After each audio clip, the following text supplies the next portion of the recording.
नमस्कार दोस्तों, कलयुग के चमत्कार संतों की वाणी में आप सबका स्वागत है। आज हम फिर जुगल जोड़ी सरकार का एक बहुत ही सुंदर प्रसंग सुनने जा रहे हैं। तो आप सबको मेरी प्यार भरी राधे राधे, जय श्री कृष्णा, हर हर महादेव। वैसे तो आपने रसिकों के मुंह से बड़ी बार सुना होगा, तेरे चरणन की रज पाऊं स्वामी, तेरे चरणन की रज पाऊं, बैठी रहूं कुंजन के कोने, बैठी रहूं कुंजन के कोने, श्याम राधा राधा श्याम गाऊं, अलबेली तेरे चरणन की रज पाऊं, श्री राधे। महाभारत के उपासना पर्व में एक बात कही गई है कि कोई भी व्यक्ति अगर ठाकुर जी के कोई भी नियम 12 साल तक धारण कर ले अपने जीवन में, परंतु एक दिन भी उसमें नागा नहीं होना चाहिए। वे नियम लगातार 12 वर्ष तक निरंतर चलना चाहिए। तो 12 साल के बाद प्रभु उसके घर जरूर आएंगे, ऐसा शास्त्रों का कहना है। इसी शास्त्रों की बात को अपने मन में बसाकर श्रीधाम नंद गांव में एक संत रहे हैं जिनका नाम है कृष्णदास।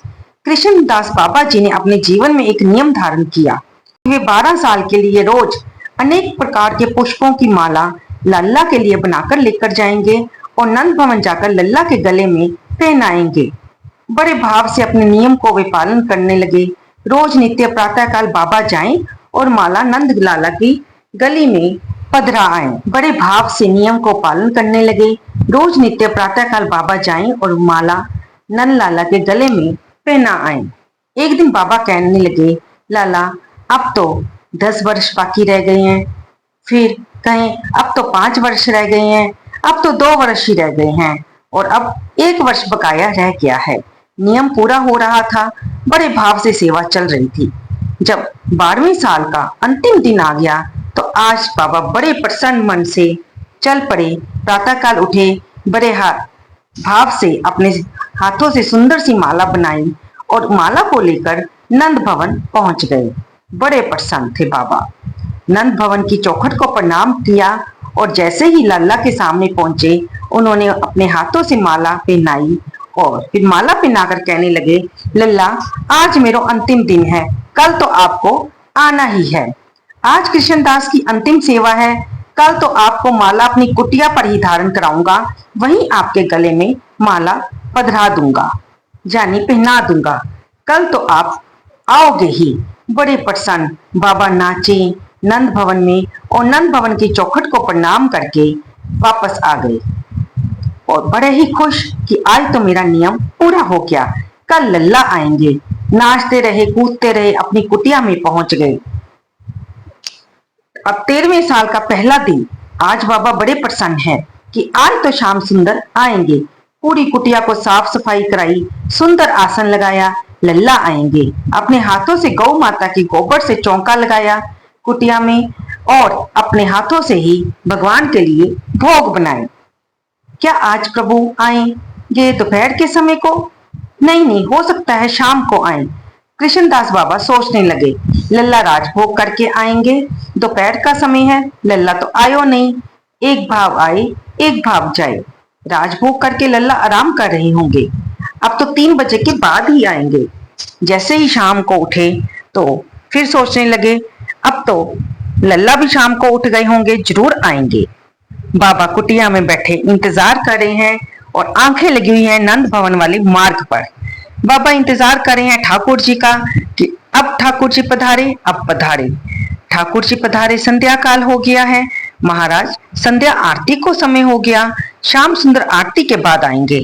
अब रात्रि का समय है, अब तो नंद भवन में रात्रि की भी आरती हो गई और उन्होंने सोचा कि अब तो श्याम सुंदर मैया बाबा की सेवा करके आएंगे, परंतु श्याम सुंदर नहीं आए। अब तो महाराज प्रातःकाल जब बाबा उठो, पूरी रात इंतजार में बीत गई। अब आवत है, अब आवत है।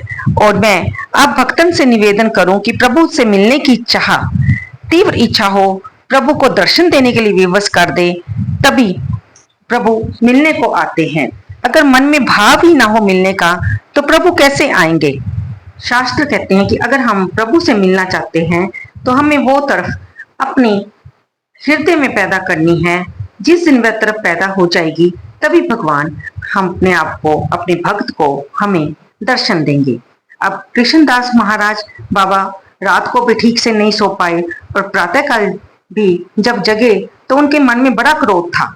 ये लल्ला बहुत कपटी है, जनमांतर को छलिया है, मुझे भी इसने छला है। वे अपने आप से बातें करने लगे। 12 साल मैंने तो अपने जीवन के यूं ही निकाल दिए। बाबा क्रोध में अनेकों बातें कहें, क्योंकि भगत को पूरा अधिकार होता है। भगवान ने भगत को अधिकार दिया है। भगवान स्वयं कहते हैं कि मैं भक्तन का दास, भगत मेरे मुकुटमणि। जिसकी एक प्रकृति मात्र से प्रलय हो जाती है, वो अपने आप को भक्तन का दास बतावे। ये तो सामर्थ्य प्रभु ही भक्त को दे सकते हैं। अपने ठाकुर से लड़ भी सके, गुस्सा भी कर सके। अब बाबा बोले, अब मुझे यहाँ रहना ही नहीं है। प्रभु ने यह सामर्थ्य भगत को ही प्रदान करी है कि अपने ठाकुर से लड़ भी सके, गुस्सा भी कर सके। अब बाबा बोले, अब तो मुझे यहाँ रहना ही नहीं है। ये तो जन्म जन्मांतरों का कपटी है। मैंने ऐसे ही इसकी सेवा करी, परंतु ये मेरे ऊपर इसको जरा सी भी दया नहीं आई। मैंने कौन सा इससे धन दौलत मांगी थी, सिर्फ यही तो मांगा था कि 12 साल मैंने नियम निभाया है। अब तू अपने शास्त्रों में जो बात कही है उसको सच्ची बता, तू भी मेरे कुटिया पे आ। लेकिन इसने मेरी नहीं मानी। अब मुझे नंद गांव में रहना ही नहीं है, अब मैं यहाँ से चले जाऊंगा। बाबा ने 5 भोग जो बनाए थे वो एक कपड़े की पोटली में बांध लिए और चल दिए। मुझे यहाँ पे आना ही नहीं है। मन में उन्होंने ये संकल्प लिया और नंद गांव की तरफ से बाहर की ओर पैर करके वो चल दिए। बाबा ने रास्ते में देखा अनेक गैया मैया चली आ रही हैं। एक छोटा सा नन्हा सा लाला ऊंची सी धोती बांधी है, सर पर पाग बंधी है, अपने कंधे पर लाठी पर दोनों हाथ ऐसे टांग रखे हैं। अरे बाबा, गैया मैया को चल देंगे, एक तरफ हट जाओ, ऐसा कहने लगा। बाबा, एक तरफ हट जाओ, ये गैया मैया जब निकल जाए तब तुम वापस चले जाओ अपने रास्ते। वो भैया, ये तो बता दो, ये गैया मैया है कौन की? भाई बाबा, ये नंद बाबा की गैया हैं। अरे कपटी के बाप की गैया हैं, जिससे मैंने इतना प्रेम करियो। मैंने अपने जीवन के 12 साल प्रेम में काट दिए, पर उसको मुझ पर बिल्कुल भी दया नहीं आई। बाबा बड़े क्रोध में ठाकुर जी की उस ग्वाले के रूप में बात कर रहे थे। अरे बाबा, काहे को परेशान हो रहा है? बैठ कुछ देर, जब गैया मैया निकल जाए तब तक मैं और तू बतिया लेते हैं। आज अब बात करते हैं। अब तब तो ठाकुर जी कहें और किसी की हिम्मत की वो ना बैठ पाए। बाबा ठाकुर जी की बातों में आ गए, उस लल्ला के पास बैठ गए। ठाकुर जी को अपना भाव प्रकट करियो कि मैंने कैसे ले लल्ला की सेवा करी, कैसा कपटी है ये श्याम सुंदर, भक्तन का बिल्कुल भी ध्यान नहीं रखता। अब लल्ला तू ही बता, क्या ये बात ठीक है? श्याम सुंदर कहने लगे, बाबा ये बात तो ठीक है ना, पर बाबा ये बता, देसी घी की खुशबू कहाँ से आ रही है? ये पोटली में क्या बांध रखा है तूने? बाबा बोले, उसी के लिए तो भोग बनाया था, तो वो आया ही नहीं। अब मैं इसे पोटली में बांधकर इसे लेकर अपने साथ जा रहा हूँ। मैं इसे थोड़ी देर बाद जाकर खा लूंगा।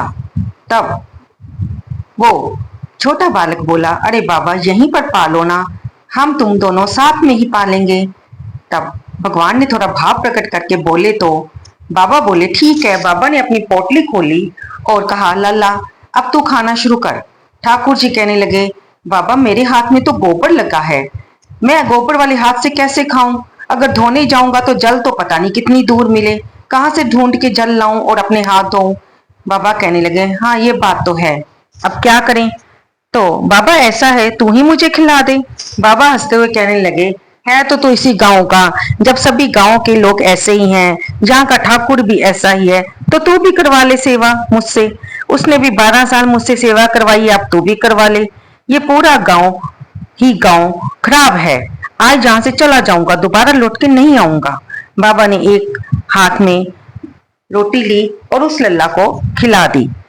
बाबा से प्रसाद पाने के बाद लल्ला के नेत्र एकदम लाल हो गए और वे रोने लगे। तब कहने लगे, बाबा अब मुझे माला भी पहना दे, आज तूने माला नहीं धारण कराई तो मैं बड़ा बेचैन हूँ। जब तू मुझे न माला पधराता है तो मुझे ऐसा लगता है कि मेरो कृष्णदास मेरे सीने से लगो है। बाबा बोले, अब मैं माला आपको नहीं पहनाऊंगा, अब तो ये माला कहीं और जाएगी और ये माला मैं आपको धारण करा ही ना सकूं। ठाकुर जी कह रहे थे, बाबा तू माला तो धारण करा, प्रसाद तो मैंने तेरा पा ही लिया है, अब माला भी धारण करा दे। तब कृष्णदास कहने लगे कि ये माला लाडली जी के महल में जाएगी और लाडली जी के गले में पहनाऊंगा। अब ये माला तुझे नहीं पहनाऊंगा, वहां जाने के विचार से ही मुझे आपके दर्शन हो गए। ये माला तो अब वहीं पर लाडली को ही पहनाऊंगा। तब प्रणाम करके बाबा चल पड़े और बरसाने पहुंचे। वहां पर जैसे ही उन्होंने माला लाडली जी के गले में पहनाई तो देखते हैं कि जुगल स्वरूप के दर्शन बाबा जी को हो गए। श्याम सुंदर की छवि में राधा रानी के दर्शन हो रहे थे और राधा रानी की छवि में श्याम सुंदर के दर्शन हो रहे थे। तो महाराज, ऐसी महिमाएं हमारी लाडली जी की जिनके एक विचार से ही बाकी लीला तो का वर्णन तो हम कहाँ तक कराएं या सुनाएं आपको, कि लाडली जी की लीलों को वर्णन कर ही नहीं सकते, क्योंकि वे वाणी का विषय नहीं है, वे लीला का विषय नहीं है, वे तो भगत की भावना का विषय है। जो भी किशोरी जी के गुणों का वर्णन कर पाए, बाबा श्री धाम बरसाने में ही अब वास करने लगे और उन्होंने अपना नाम कृष्णदास से बदलकर राधा दास रख लिया। बोलिए लाडली सरकार की जय। जय श्री राधे, जय श्री कृष्णा। तो आपको ये कहानी कैसी लगी? कृपया इसे लाइक करें, शेयर करें और कमेंट बॉक्स में जय श्री राधे लिखना बिल्कुल ना भूलें। धन्यवाद दोस्तों।